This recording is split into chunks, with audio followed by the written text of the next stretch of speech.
요시야는 하나님으로부터 예루살렘의 멸망을 막을 수 없고 오직 자신의 영혼만 구원하라는 메시지를 받았지만 자신이 할 수 있는 모든 일을 할 수 없다고 절망에 빠져 조국을 위해 아무것도 하지 않겠다고 결심하지는 않았습니다. 아니, 그는 자신의 의무를 다한 다음 그 사건을 하나님께 맡겼습니다. 공공개혁이 결심된 것은 파멸의 위협을 막을 수 있는 것이 있다면 바로 그것이어야만 했고, 여기에 그 개혁을 위한 준비가 있습니다. 1. 유다와 예루살렘의 장로들, 치안판사들 또는 대표들을 불러서 제사장들과 선지자들, 보통 목사들과 특별 목사들과 함께 주님의 집에서 만나게 하셨으니, 그들이 모두 참여하면 국가적인 행위가 되어 국가적인 심판을 막을 수 있을 것이므로, 그들은 모두 참석하도록 부름을 받았다.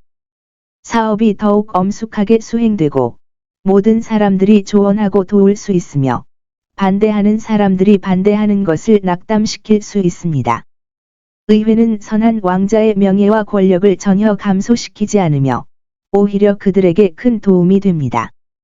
요시야는 이 대회에서 연설하는 대신 율법책을 그들에게 읽으라고 명령합니다. 아니, 율법책에 많은 영향을 받고 그들도 그렇게 되기를 바라는 사람으로서 자신이 직접 읽은 것처럼 보입니다.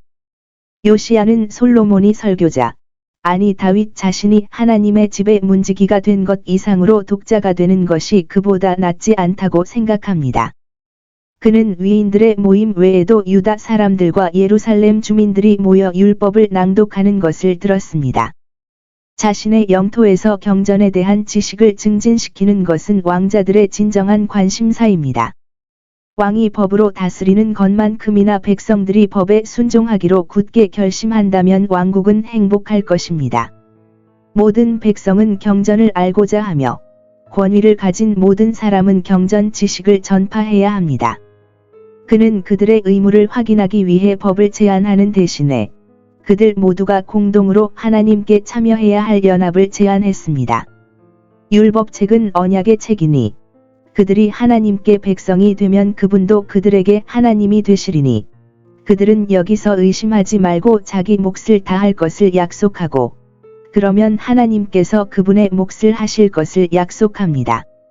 언약은 그들이 주님을 따르고 그분의 뜻과 그분의 규례와 섭리에 순종하며 그분의 모든 부르심에 응답하고 그분의 모든 움직임에 참석해야 한다는 것, 즉 도덕적, 의식적, 사법적인 모든 계명을 양심적으로 지키고 가능한 모든 주의와 조심, 성실, 활력, 용기, 결단으로 온 마음과 온 영혼을 다하여 주의 깊게 지켜 이 언약의 약속에 의존하여 언약의 조건을 성취해야 한다는 것이었습니다. 언약을 맺은 사람들은 우선 왕 자신이었는데 그는 기둥 옆에 서서히 언약에 대한 동의를 공개적으로 선언하고 그들에게 모범을 보이고 그들에게 그의 보호뿐만 아니라 그의 대통령직과 그의 권능이 순종할 때 그들에게 줄 수 있는 모든 발전을 보장해 주었습니다. 왕자 자신도 하나님과 유대를 맺는 자유를 누리는 것은 결코 축소된 것이 아닙니다. 모든 백성들도 마찬가지로 언약에 동의하고 그 언약을 지키겠다고 약속했습니다. 가능한 모든 엄숙함을 가지고 우리의 의무를 다하는 것은 좋은 일이며 특히 죄에 대한 악명 높은 후퇴와 선한 것의 부패 이후에는 더욱 그러합니다. 정직한 마음을 품은 사람은 긍정적인 계약에서 물러서지 않습니다. 빨리 묻고 빨리 찾습니다. 우리는 유다 왕들의 모든 역사에서 만나지 못한 그러한 개혁, 모든 가증한 것들을 철저히 제거한 것과 영광스러운 선한 일의 기초를 놓은 것에 대한 설명을 여기에 가지고 있습니다. 여기서 나는 두 가지를 놀라지 않을 수 없습니다. 우리가 여기서 제거된 것처럼 그렇게 많은 악한 것들이 들어와서 오랫동안 서 있어야 한다는 것입니다. 이 악한 것들이 제거되고 여기에 행복한 정착지에 대한 희망적인 전망이 주어졌음에도 불구하고 몇 년 안에 예루살렘은 완전히 파괴되었고 이것조차도 그것을 구하지 못했습니다. 결국 사람들의 일반성은 개혁되기를 싫어했기 때문입니다. 창시자는 헛되이 녹아버렸으므로 사람들이 그들을 은이라고 부를 것입니다. 여기서 우리가 관찰합시다. 유다와 예루살렘에는 얼마나 많은 악이 있었으며 또 있었습니까? 하나님의 이름이 알려진 유다, 그분의 이름이 위대했던 이스라엘, 그분의 거처가 있었던 살렘, 시온에서 여기에 기록된 것과 같은 가증한 일들이 일어날 것이라고는 아무도 믿지 않았을 것입니다. 요시야가 18년 동안 다스리며 백성에게 좋은 본을 보이고 율법을 따라 종교를 지켰으나 우상 숭배를 이유로 신문하러 왔을 때 그가 치워야 할 둔덕의 깊이와 범위는 거의 믿을 수 없을 정도로 컸습니다. 솔로몬이 건축하여 이스라엘의 하나님께 영광을 돌리고 경배하기 위하여 바친 거룩한 성전인 여호와의 전에도 바알과 아세라 목상 또는 아스다롯과 하늘의 모든 군대를 숭배하는 그릇과 온갖 기구가 발견되었습니다. 요시야가 우상 숭배를 억압했지만 우상 숭배를 위해 만들어진 기물들은 모두 성전 안에까지 조심스럽게 보존되어 있었으며 현재의 제재가 풀릴 때마다 다시 사용할 수 있었으며 심지어 그 우상인 아세라 나무 자체도 여전히 성전 안에 서 있었으며 일부는 그것을 금성의 형상으로 만들어 아스다롯과 동일하게 만들었습니다. 여호와의 집에 들어가는 곳에는 종교적인 용도로 기르는 말들을 위한 마굿간이 있었는데 마치 강한 자로 기뻐하는 자가 경주를 뛰기 위하여 필요한 것처럼 태양에게 드려진 거룩한 말들이었다. 또는 오히려 그들은 태양의 전차에 대한 시적 허구에 부합하는 종교를 만들어 신성이 없는 약간의 철학조차도 그들을 폭로하고 부끄럽게 만들었던 그의 움직임의 신속함을 스스로 표현할 것입니다. 어떤 사람들은 매일 아침 떠오르는 태양을 맞이하기 위해 그 말들을 화려하게 이끌고 나가야 한다고 말하고 다른 사람들은 태양 숭배자들이 떠오르는 태양을 숭배하기 위해 그 말을 타고 나갔다고 말하며 사람들이 숭배하는 태양의 전차를 그린 것으로 보입니다. 그들 가운데 하나님의 기록된 말씀을 가진 사람들이 그들의 상상력이 이렇게 헛된 것이 이상합니다. 3. 주님의 집 근처에는 소돔 사람들의 집이 있었는데 그곳에서는 온갖 음란과 더러움, 심지어 가장 부자연스러운 것까지도 행해졌으며 종교라는 미명 아래 그들의 불결한 신들을 기리기 위해 행해졌습니다. 육체적 음행과 영적 음행이 함께 진행되었고 사람들이 포기한 사악한 애정은 그들의 헛된 상상의 형벌이었습니다. 그들의 하나님을 욕되게 한 사람들은 정당하게 스스로를 욕되게 할 수 있었습니다. 여인들이 숲을 위해 목걸이를 차고 비너스 상을 감싸는 천막을 치고 그곳에서 온갖 음란한 일을 저지른 자들이 주님의 집에서 이런 일을 행했습니다. 그들은 우리 아버지의 집을 장사하는 집으로 만드는 악행을 저질렀고 도둑의 소굴로 만드는 더 나쁜 짓을 저질렀으며 무엇보다도 하나님과 그분의 성전의 거룩함을 번번스럽게 무시하면서 매음굴로 만드는 최악의 짓을 저질렀습니다. 사도는 가증한 우상 숭배라고 부를 수 있습니다. 4. 우상 숭배 제단이 많이 발견되었는데 일부는 아하스의 상방 꼭대기에 있는 궁전 안에 있었습니다. 그들은 집 지붕을 평평하게 만들어 높은 곳으로 삼고 그 위에 제단을 쌓았습니다. 가정제단. 유다의 왕들이 그렇게 하였으나 요시야는 그것들을 사용하지 않았으나 지금까지도 그것들은 그곳에 남아 있었다. 므낫세는 여호와의 전 안에 우상을 위한 제단을 쌓았습니다. 그가 회개했을 때 그는 그것들을 제거하고 성 밖으로 쫓아냈지만 그의 아들 아몬은 그것들을 파괴하지 않고 다시 성전들로 가져온 것 같습니다. 거기서 요시야가 그것을 발견하고 거기서 그것을 부수었습니다. 예루살렘에서 아주 가까운 흰놈의 아들 골짜기에 토벳이 있었는데 그곳에는 몰록의 신상, 다른 신들과 마찬가지로 자연스럽지 않은 잔인함의 신, 이 보관되어 있었는데 어떤 사람들은 자녀를 희생하여 불에 태우고 다른 사람들은 자녀를 바쳐서 불을 통과하게 하고 바로 그 불 속에서 수고했다. 아이들을 불태울 때 북을 쳐서 비명 소리가 들리지 않도록 했기 때문에 북을 치는 토프에서 토펫이라고 불렀을 것으로 추정됩니다. 솔로몬이 건축한 예루살렘 앞에는 산당들이 있었습니다. 그 산당에 있던 제단과 신상들은 이전에 경건한 왕들에 의해 제거되었거나 솔로몬 자신이 참회할 때 제거했을 수도 있지만 건물이나 그 일부는 요시야 시대까지 다른 산당들과 함께 남아 있었습니다. 종교의 타락을 도입하는 사람들은 그것이 어디까지 도달할지, 얼마나 오래 지속될지 모릅니다. 고대가 진리의 확실한 증거는 아닙니다. 게바에서 브엘세바까지 온 나라에 산당이 있었고, 총독의 성문으로 들어오는 길목에 성문에 산당이 있었습니다. 이 산당들에서 패트릭 주교는 우상 숭배를 일삼는 왕들이 도시 보호를 맡긴 후견인 신들에게 향을 피웠고, 아마도 그 도시의 총독은 자신의 가신들, 즉 집안의 신들을 위한 개인 제단을 가지고 있었을 것입니다. 우상 숭배 제사장들이 있었는데, 그 우상 숭배 제단 5절에서 제사를 집례하는 제사장들은 흑인 남성인 채마림이거나 검은 옷을 입은 자들이었습니다. 갭 1, 4. 오시리스에게 제사를 드리거나 타무즈를 위해 울거나 지옥의 신들을 숭배하는 자들은 애도객으로서 검은 옷을 입었습니다. 유다의 왕들이 산당에서 분향하도록 명령한 이 우상 숭배 제사장들은 아론 집안의 제사장들로 그들의 존엄성을 모독했으며 제사장 직분을 받을 자격이 전혀 없는 사람들도 바알에게 분향했습니다. 8. 요술사들과 마법사들도 있었는데 그들은 친숙한 영들을 다루었습니다. 그들이 마귀를 신으로 숭배할 때 마귀를 신탁으로 삼는 것은 놀라운 일이 아닙니다. 요시야는 우상 숭배의 모든 유물을 완전히 파괴했습니다. 만군의 주를 향한 그의 열심과 그를 불쾌하게 하는 모든 것에 대한 그의 거룩한 진노가 이러하니 그 앞에 설 자가 없으리라. 율법은 가나안 사람들의 우상 숭배의 기념물을 모두 파괴해야 한다는 것이었고, 이스라엘 사람들의 우상 숭배의 기념물은 훨씬 더 불경스럽고 모독적이며 불경스러운 것이었습니다.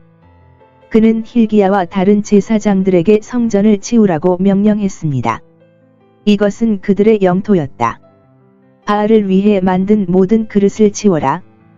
그것들은 절대로 하나님을 섬기는 데 사용되어서는 안 되며, 어떤 일반적인 용도로도 예비되어서는 안 되며, 모두 불태워 잿더미를 베델로 가져가야 합니다. 그곳은 우상 숭배의 흔한 근원이었으며, 송아지 중 하나가 세워져 있었고, 유다 옆에 누워 있었기 때문에 감염이 그 왕국에 퍼졌으므로 요시야는 그곳을 우상 숭배에 누워 있는 곳, 모든 것의 더러움과 부정한 것을 운반하는 둔덕으로 만들어 가능하면 그것을 좋아했던 사람들에게 혐오감을 줄 수 있도록 했습니다. 우상을 숭배하는 제사장들은 모두 죽임을 당했다. 아론의 집안이 아니거나 바알이나 다른 거짓 신에게 제사를 드린 자들은 율법에 따라 죽였습니다. 그는 하나님의 공의에 대한 희생 제물인 가장 받아들일 수 있는 희생 제물인 자신의 제단에서 그들을 죽였습니다. 아론의 후손이면서도 산당에 분향했지만 참 하나님께만 분향한 사람들은 주님의 제단에 접근하는 것을 금지하여 그 명예를 상실했습니다. 그들을 유다 성읍에서 인도하여 내셨으니 이는 그들이 옛 우상 숭배의 관습을 은밀히 지켜서 나라에서 악을 행하지 못하게 하려 하심이라. 그러나 무교병, 소재의 빵, 은 먹게 하셨으니 이는 그들이 그 가운데서 무교병을 먹게 하려 하심이라. 2, 4, 5.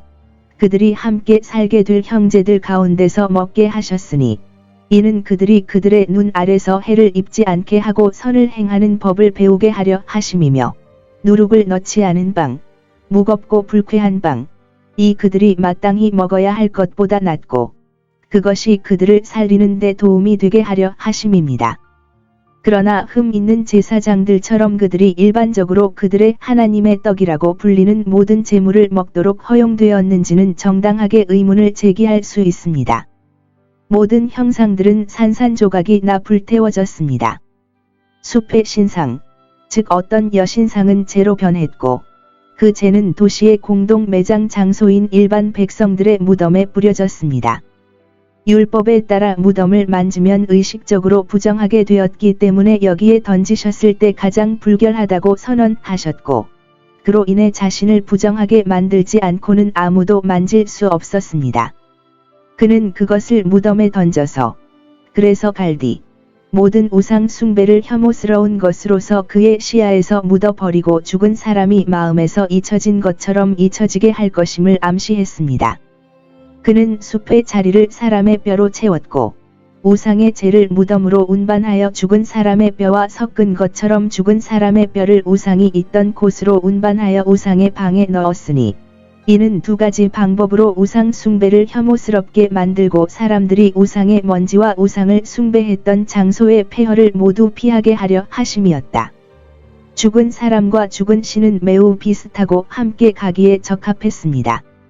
모든 악한 집들, 우상 숭배자들을 품고 있던 불결한 둥지들, 소돔 사람들의 집들이 진압되었습니다. 그들과 함께 무너져라. 그들과 함께 무너져라. 그들을 기초까지 부숴버려라.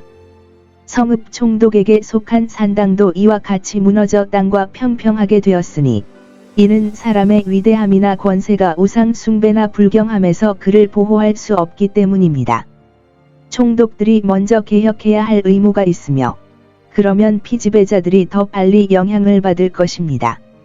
그는 예후가 바알의 집을 초막집으로 만들었을 때처럼 산당을 더럽히고 그것을 가증한 것으로 만들기 위해 최선을 다했으며 백성들을 그들과 함께 교만하게 만들었습니다. 다른 우상 숭배 장소와는 달리 골짜기에 있었던 토벳은 언덕이나 높은 곳에 있었지만 마찬가지로 더럽혀졌으며 도시의 매장 장소로 만들어졌습니다. 이에 관해 우리는 전체 설교 등에서 그들이 토벳에 묻힐 것이며 온 도시가 토벳처럼 만들어질 것이라고 위협받는다고 말합니다. 태양에게 드려졌던 말들이 빼앗겨서 일반에 쓰이게 되었으므로 그들이 종노릇하던 허영에서 벗어나게 되었으며 태양의 병거들, 그 말들과 병거들이 이스라엘의 병거와 기병으로 보존되는 것이 얼마나 안타까운 일인가. 은불로 태웠으니 태양이 불꽃일지라도 그들이 불의 병거일 때와 같이 그를 닮은 적이 없었느니라. 신접한 영을 가진 일꾼들과 마술사들은 쫓겨났고 주술로 유죄 판결을 받은 사람들은 아마도 그가 죽여서 다른 사람들이 그러한 악마적인 관행에서 벗어나지 못하도록 막았을 것입니다. 이 모든 일에서 그는 최근에 발견된 책에 기록된 율법의 말씀을 진지하게 고려했습니다. 그는 그 율법을 자신의 통치로 삼고 이 개혁 기간 내내 그 율법을 마음에 새겼습니다. 그의 열심이 그의 손이 닿을 수 있는 이스라엘의 성읍들까지 어떻게 확장되었는가?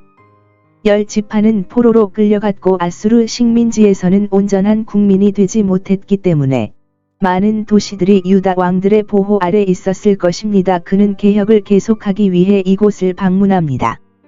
우리의 영향력이 미치는 한 우리는 선을 행하고 악인의 악을 종식시키기 위해 노력해야 합니다.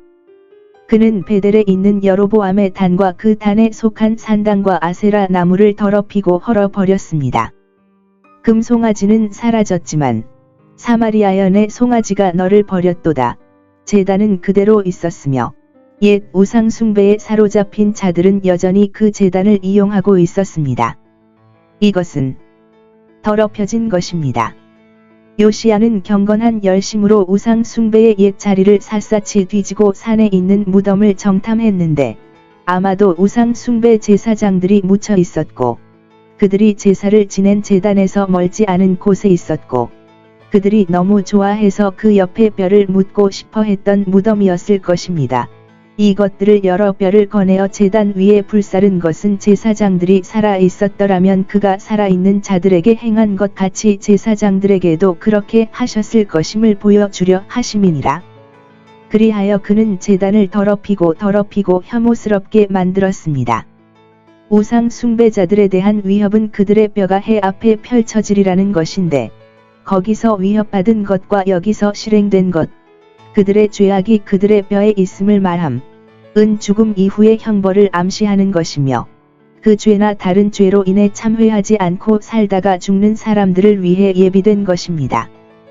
뼈가 타는 것이 전부라면 작은 문제이지만 그것이 더 나쁜 불 속에서 영혼의 고통을 의미한다면 매우 두려운 일입니다. 이것은 요시야의 행동이었으므로 매우 갑작스러운 결심의 결과인 것 같습니다. 그는 우연히 몸을 돌려 무덤을 정탐하지 않았다면 그렇게 하지 않았을 것입니다. 그러나 이것은 350년 전 여로보암이 제단을 처음 세웠을 때 예언되었습니다. 하나님께서는 항상 예견하시며 때로는 우리에게 가장 우연적으로 보이는 것을 확실한 것으로 예언하셨습니다. 왕의 마음은 주님의 손에 달려 있습니다. 요시야 왕의 마음도 그랬고, 요시야 왕은 이렇게 하려고 마음을 돌렸습니다. 또는 그 자신이 알고 있었습니다. 하나님의 어떤 일도 땅에 떨어지지 않을 것입니다. 그것은 철거되었다. 그는 제단과 그 모든 부속물을 부수고, 가연성 있는 것은 불태웠으며, 우상은 세상에 아무것도 아니기 때문에, 그는 그것을 작게 찍어 가루로 만들고 바람 앞에 먼지처럼 만들었기 때문에, 가능한 한 그것을 멸망시키는 데까지 나아갔습니다. 그는 산당의 모든 집과 사마리아 성읍에 있는 사탄의 회당을 다 멸하셨습니다. 이는 이스라엘의 왕들이 세운 것이요.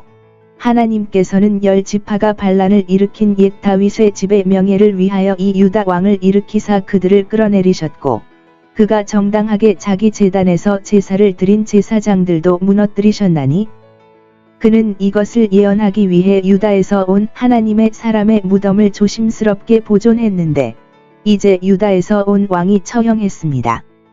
이 선지자는 베델 제단 앞에서 이 일을 선포하고도 주님의 말씀에 불순종하여 사자에게 죽임을 당했지만, 그에 대한 하나님의 진노가 그의 죽음에서 더 나아가지 않고 거기서 끝났음을 보여주기 위해 하나님께서는 그의 주위의 모든 무덤이 흐트러질 때 그의 뼈를 움직이는 사람이 없었고, 그가 안전하도록 그렇게 명령하셨습니다.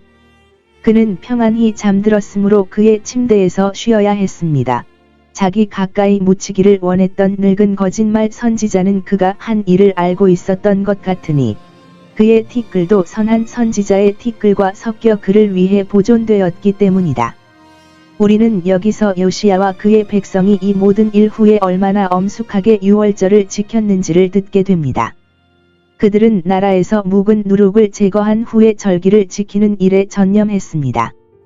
예후는 바알 숭배를 멸하고도 하나님의 계명과 규례대로 행하는 데 주의를 기울이지 않았으나, 요시야는 악을 행하지 않을 뿐 아니라 선을 행하는 법을 배워야 하며 모든 가증한 풍습을 피하는 길은 정해진 모든 규례를 지키는 것이라고 생각하였으므로 그래서 그는 모든 백성에게 유월절을 지키라고 명령했는데, 이는 그들이 이집트에서 구출된 것을 기념할 뿐만 아니라 그들을 이끌어내신 그분께 헌신하고 그분과 친교를 나눈다는 표시이기도 했습니다.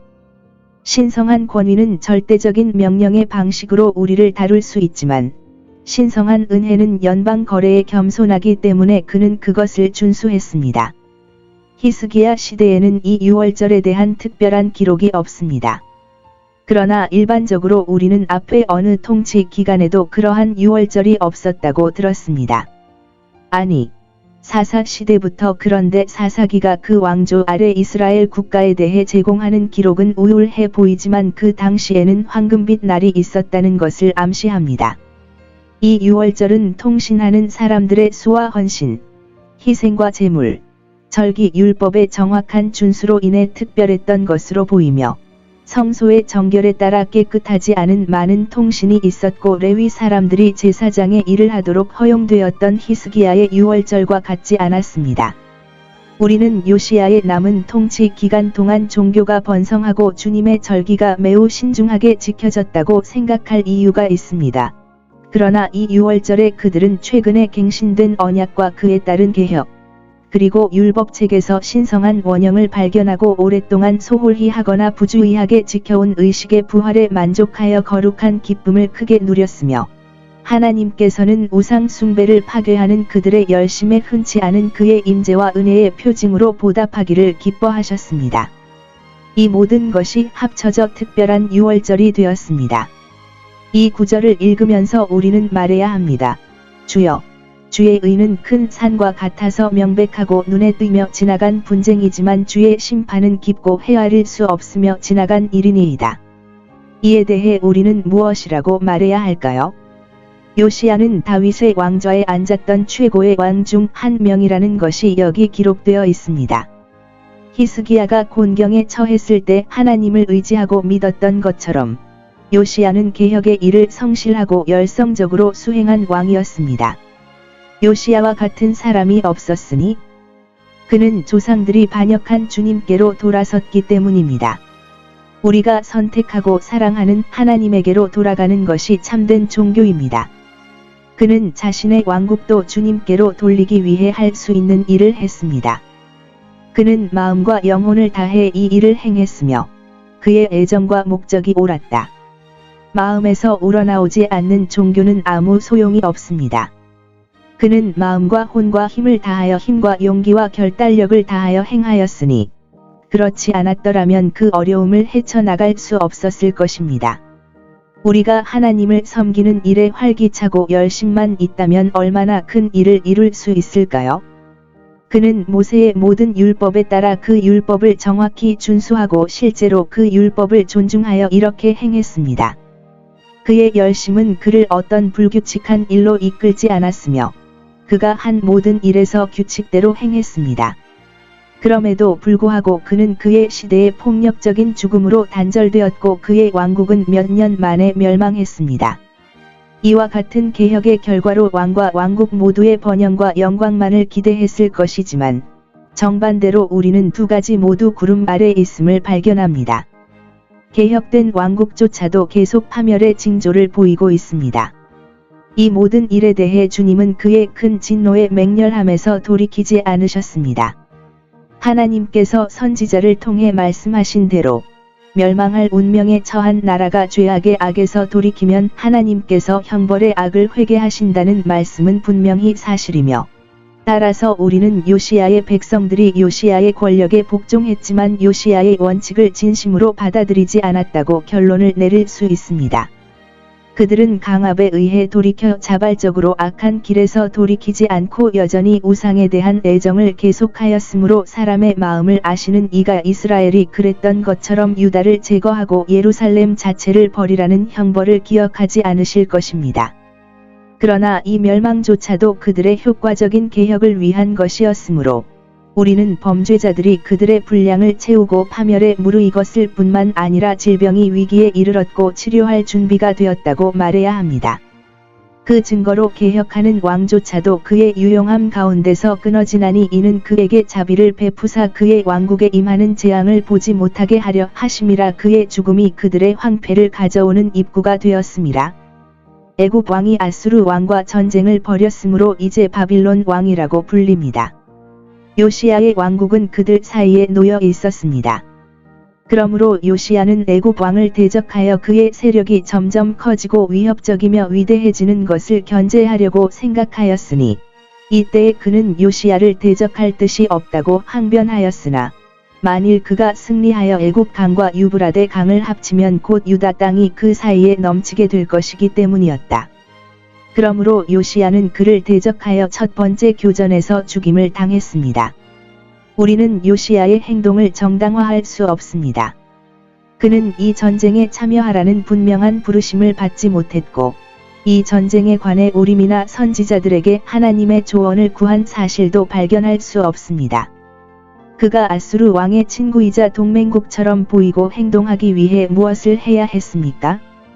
그는 경건하지 않은 자들을 돕고 주님을 미워하는 자들을 사랑해야 했나요? 애굽과 아수르의 왕들이 다투면 하나님께서 서로를 약화시키는 도구로 삼으셔서 그와 그의 백성에게 선을 가져다 주실 것이라고 생각할 만한 이유가 있었기 때문입니다.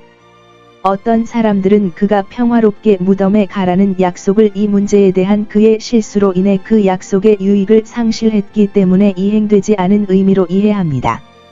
하나님은 우리의 모든 길에서 우리를 지키겠다고 약속하셨지만 우리가 우리의 길을 벗어나면 우리는 그분의 보호에서 벗어나는 것입니다. 그는 하나님과 자신의 양심과 평안히 죽었고 갈대아 사람들에 의한 유다와 예루살렘의 멸망을 보지도 못했고 즉각적인 전망도 없었기 때문에 나는 그 약속이 성취되었다고 믿을 정도로 그 약속을 이해하지만 나는 그 섭리가 그의 성급함에 대한 책망으로 이해합니다. 우리는 보석을 소중히 여길 줄 모르는 감사할 줄 모르는 백성에게서 그러한 보석을 빼앗아 가신 하나님의 의로움을 찬양해야 합니다.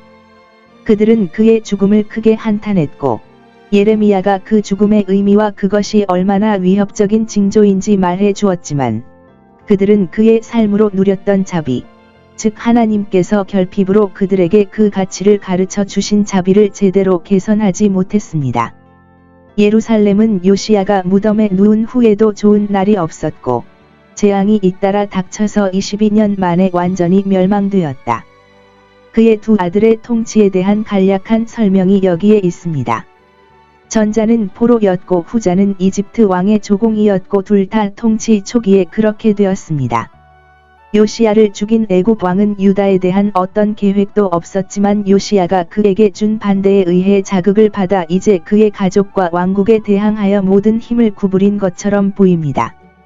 요시야의 아들들이 그의 발자취를 밟았다면 그의 경건함으로 더 잘 지냈을 것이지만 그것에서 벗어나서 그의 성급함으로 더 나빴을 것입니다. 둘째 아들 여호아하스가 먼저 그 땅의 백성들에 의해 왕이 되었는데 이는 아마도 그가 형보다 더 적극적인 호전적인 천재성을 가지고 있고 애굽 왕과 맞서서 아버지의 죽음을 복수할 가능성이 있다고 관찰되었기 때문이었을 것이며 아마도 백성들은 아버지의 계획을 유지하고 계승하는 것보다 명예의 관점에서 더 간청하였을 것입니다. 그는 병을 앓았다. 그는 좋은 교육과 좋은 모범을 받았으며 많은 좋은 기도를 드렸음에도 불구하고 주님 보시기에 악한 일을 행했으며 두려워해야 할 것은 그의 통치가 너무 짧아서 그의 성품을 많이 보여줄 수 없었기 때문에 그의 아버지의 생애에 그렇게 하기 시작했습니다. 그는 악한 조상들이 행한 모든 일을 그대로 행했습니다. 그는 많은 일을 할 시간이 없었지만 자신의 본을 선택하고 누구를 따르고 누구의 발자취를 밟기로 결심했는지 보여주었고 이렇게 한 후 그는 자신이 본받으라고 제안한 사람들이 한 모든 악을 따라 행한 것으로 여기고 있습니다. 젊은이들이 누구를 본보기로 삼고 누구를 본받기로 선택하느냐는 매우 중요한 문제입니다. 이 선택의 오류는 치명적입니다. 그가 병에 걸린 것은 당연한 일입니다. 그는 왕자 된 지 겨우 석 달 만에 포로가 되어 그렇게 살다가 죽었습니다. 애굽 왕이 그를 붙잡아 결박하고 혹시라도 그를 방해할까 두려워하여 애굽으로 데려가서 곧 죽게 했습니다. 이 여호아하스는 에스겔이 이스라엘 방백들을 위하여 애통할 때에 말한 그 젊은 사자여 먹이를 잡아 사람을 삼키는 법을 배웠으며 여호와 보시기에 악을 행하였음. 열방이 그의 소문을 듣고 그를 그들의 구덩이에 가두고 쇠사슬로 애굽 땅으로 데려갔더라. 요시야의 또 다른 아들 엘리야김은 애굽 왕에 의해 왕이 되었는데 여호아하스의 방에서 말한 것이 아니라 그의 통치가 너무 짧아서 주목할 가치가 거의 없었음. 요시야의 방에서 말했습니다. 유다의 왕관은 지금까지 항상 아버지에게서 아들로 내려왔고 지금까지 한 형제에게서 다른 형제로 내려온 적이 없었으며 아합이 집에서는 한 번 그렇게 계승되었지만 지금까지 다윗의 집에서는 한 번도 계승된 적이 없었습니다. 애굽 왕은 그를 왕으로 세우는데 자신의 힘을 사용하면서 그의 이름을 바꾸는데 더 많은 힘을 보였습니다. 그는 그를 여호와와 관련된 이름인 여호야김이라고 불렀는데 이는 그가 조국의 종교를 포기하거나 잊게 만들 생각이 없었기 때문입니다. 모든 백성이 자기 신의 이름으로 행할 것이니 그렇게 하라. 바벨론 왕은 자신의 이름을 바꾼 사람들에 의해 그렇게 하지 않았습니다. 이 여호야김에 대해 우리는 여기에서 애굽 왕이 그를 가난하게 만들고 막대한 공물을 요구했으며 그는 많은 어려움으로 그의 신하들로부터 자네어 바로에게 바쳤다고 말합니다. 이전에는 이스라엘 백성이 애굽인을 괴롭혔으나 이제는 애굽인이 이스라엘을 괴롭힙니다. 죄가 얼마나 비참한 변화를 가져오는지 보십시오. 그를 가난하게 만들었으나 선하게 만들지 못하였도다. 그가 확신하고 겸손하고 개혁되어야 할 섭리의 책망에도 불구하고 그는 주님 보시기에 악한 일을 행하여 더 큰 심판을 스스로 예비하였으니 이는 적은 자가 보내심을 받은 일을 행하지 아니하면 하나님께서 보내실 것이기 때문입니다.